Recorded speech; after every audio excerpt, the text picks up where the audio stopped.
நான் நத்தத்துல போய் இனிமேலு என் கட்சிய கட்டமைக்கும்போது, எனக்கு வாய்ப்பு அளிச்ச அம்பாசமுத்திரத்தையும் நான் பார்க்கணும். அதே நேரம் என்னுடைய சொந்த தொகுதியான நத்தத்திலயும் போயி, அங்க அம்பாசமுத்திரத்தில இசக்கி சுப்பையா எப்படியெல்லாம் அதிமுகவுக்கு துரோகம் செஞ்சாரு அப்படின்னு அந்த மக்களுக்கு கொண்டோய் காட்டணும். அதிமுகவுக்கு துரோகம் செஞ்ச ஐயா இசக்கி சுப்பையாவும், ஐயா நத்த விஸ்வநாதனும் இந்த மக்களுக்கு துரோகம் செய்ய எவ்வளவு நேரம் ஆயிரும்? அப்படிங்கிறத நம்ம போய் அவங்கள்ட்ட கொண்டு போய் சேர்க்க வேண்டியது இருக்கு. இதே காலகட்டங்கள்ல திமுகவே நம்ம அடிக்க வேண்டியது இருக்கு. வீழ்ந்த திமுக வீழ்ந்ததாவே இருக்கணும். வீழ்ந்த காங்கிரஸ் வீழ்ந்ததாவே இருக்கணும். ஆனால் மீண்டும் காங்கிரஸ வந்து உயிர்ப்பிச்சுட்டாரு அண்ணன் விஜய். அப்படி நெனச்சுக்கிறாரு. ஆனால் ஒருவேள வந்து அண்ணன் விஜய் வந்து விட்டாலும் நாம விட போறதில்ல. அவ்வளவு சீக்கிரம் காங்கிரஸ விட போறதில்ல. இனப்படுகொலைய விட போறதில்ல. இந்த இனப்படுகொலையினால நாம ஒண்ணு மட்டும் தெரிஞ்சுக்கிறோம். இதற்கு முன்னாடி நாம வீழ்த்தின காங்கிரஸ்.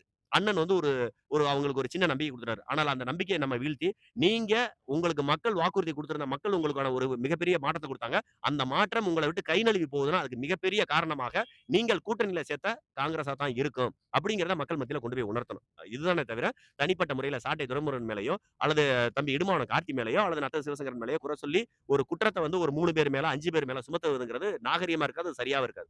அவங்க யாரா இருந்தாலும் இப்ப நான் இருக்கேன்னா, நானும் என்னுடைய தவறுகள வந்து மாத்திக்கிறேன், திருத்திக்கிறேன். அதே மாரி தான் கட்சிக்குள்ள இருக்க ஒவ்வொரு நபர்களும், ஒவ்வொரு களப்பணியாளர்களும், நாம இந்த தோல்வியிலிருந்து நம்ம பாடம் கத்துக்கிறோம். அந்த பாடத்தின் மூலமா இன்னும் கடுமையா உழைக்கணும். இங்க பாருங்க நான் திரும்ப சொல்றேன். நம்மள்ட்ட திரை கவர்ச்சி இல்ல.